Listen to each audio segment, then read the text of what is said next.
En el principio, cuando todo estaba en la oscuridad y el vacío, una profunda quietud reinaba en el universo.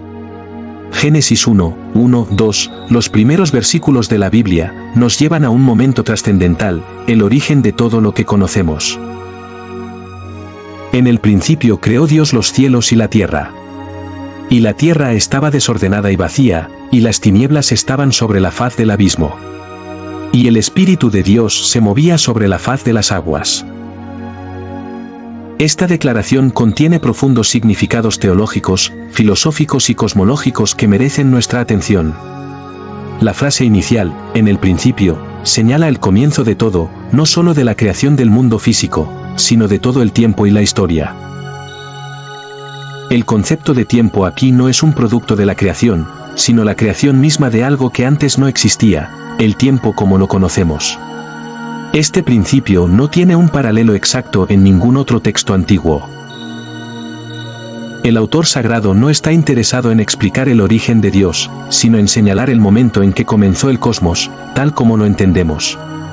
El principio no es un punto específico en una línea temporal, es la apertura de una nueva dimensión del ser. A continuación, se nos dice que Dios creó los cielos y la tierra. Este es un acto singular que cubre todo el universo físico, desde las vastas extensiones del cielo hasta los elementos más básicos de la tierra.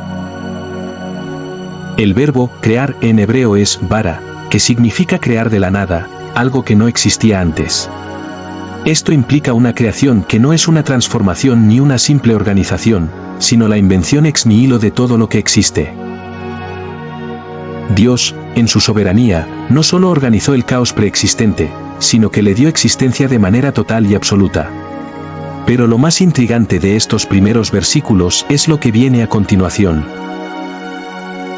La tierra estaba desordenada y vacía, y las tinieblas cubrían el abismo.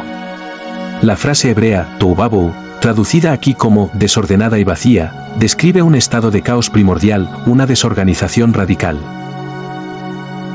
Este caos no es el producto del pecado, sino el estado inicial de la creación, un vacío profundo, sin forma, que necesitaba ser ordenado. La imagen aquí no es la de un mundo en ruinas, sino más bien la de un mundo potencial, esperando que la voluntad de Dios lo trajera a la existencia. Las tinieblas, que cubren el abismo, son un símbolo más de este vacío primordial. En muchas culturas antiguas, las tinieblas eran un símbolo del caos, lo desconocido, y lo incomprensible. Pero aquí, en el contexto bíblico, las tinieblas no son una fuerza que se opone a Dios, sino simplemente la condición en la que se encontraba el universo antes de la intervención divina. En la teología judeocristiana, las tinieblas no son eternas ni indestructibles. En lugar de ser un mal intrínseco, las tinieblas representan la ausencia de la luz, una condición que será transformada por la acción creadora de Dios. De forma impactante, nos encontramos con una intervención especial de Dios en este caos primigenio. En el versículo 2, se nos dice que el Espíritu de Dios se movía sobre la faz de las aguas. El término Espíritu de Dios en hebreo es Ruach Elohim, que también puede ser traducido como viento de Dios o aliento de Dios. Este Ruach representa la presencia activa y dinámica de Dios en la creación. No es solo una presencia abstracta, sino un poder dinámico que se mueve sobre el caos para iniciar la ordenación de todo lo que existe. El verbo se movía es muy evocador. No es simplemente una presencia estática, sino que indica un movimiento activo, un principio de orden que empieza a dar forma al caos. Este Ruach Elohim también puede ser entendido como una manifestación de la vida de Dios misma. En muchas tradiciones teológicas, el Espíritu no solo crea, sino que también da vida y orden. Aquí, en Génesis 1:2, vemos la obra de la creación no solo como una organización del caos, sino como un acto vital en el que la vida divina se despliega sobre la creación vacía. Es el Espíritu el que comienza el proceso de transformar la oscuridad en luz, el vacío en plenitud. Lo interesante de esta imagen es que no se nos presenta a un Dios que comienza su obra de manera violenta o autoritaria. En lugar de eso, se nos muestra un acto de amor, de cuidado y de intervención generosa. El movimiento del Espíritu sobre las aguas simboliza el principio de la relación de Dios con su creación, una relación que está marcada por la presencia continua y el cuidado amoroso de su parte. Desde el principio, la creación no es un acto aislado, sino un acto que invita a la cooperación divina con lo creado. Es relevante notar que en el primer versículo de la Biblia, Génesis 1:1, ya se introduce la idea de un Dios personal, un ser consciente y trascendente, que no solo es el autor de la creación, sino también su agente activo. Esta idea de un Dios que interviene personalmente en la creación se contrapone a las cosmogonías de otras culturas antiguas, donde el mundo surgía a menudo de luchas divinas o de conflictos cósmicos entre deidades. En cambio, la Biblia presenta un Dios que crea con propósito y con un orden claro, sin lucha ni resistencia. La creación no es producto de un conflicto, sino de la voluntad soberana y de la bondad de un ser que tiene en mente un propósito más grande y trascendente. La conexión entre el Espíritu de Dios y el agua es también profundamente simbólica. El agua, en muchas culturas, representa tanto la fuente de vida como el caos primordial.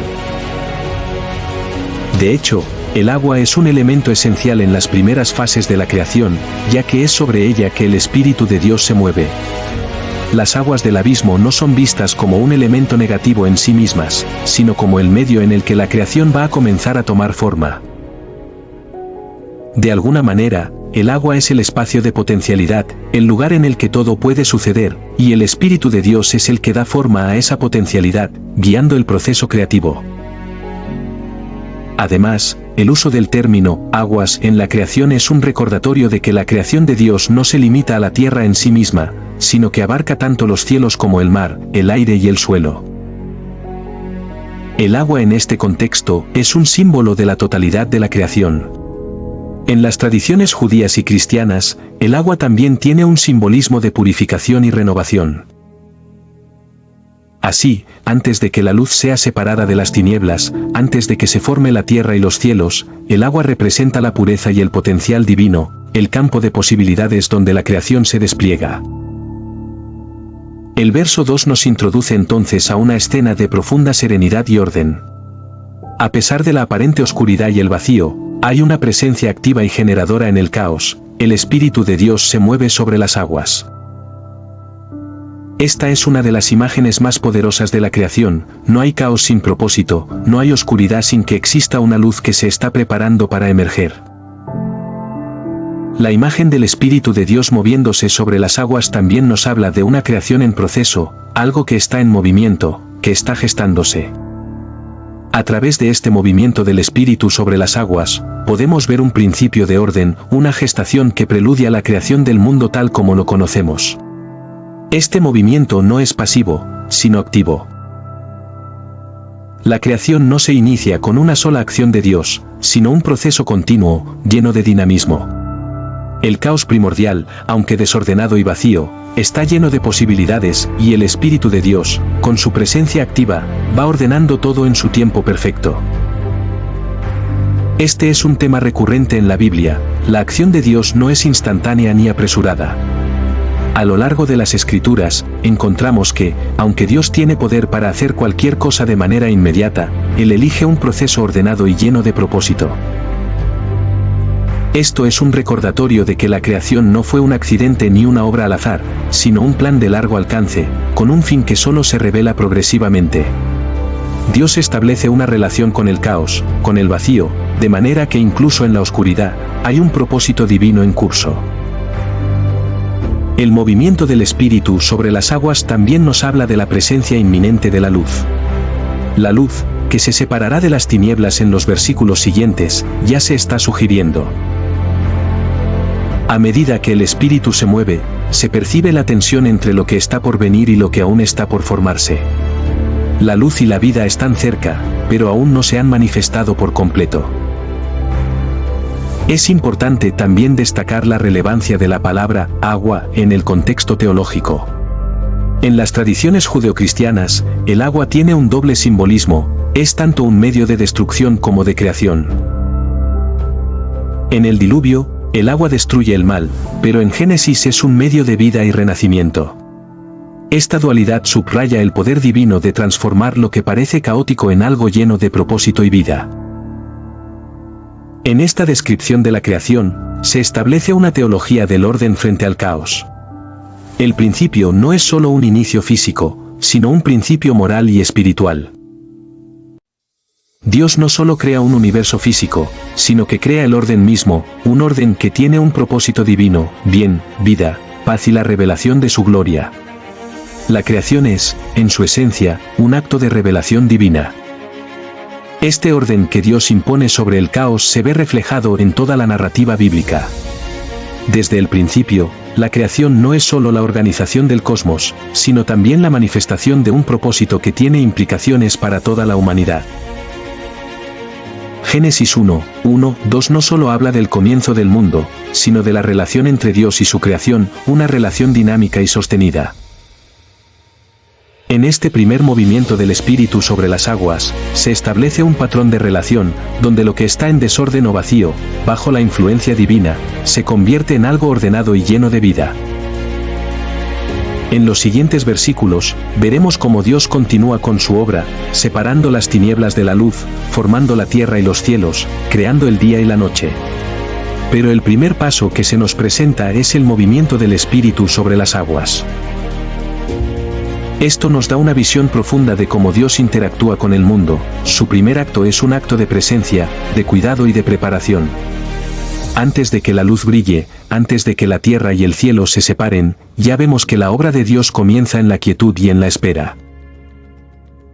Es importante resaltar la paz que precede a la creación activa.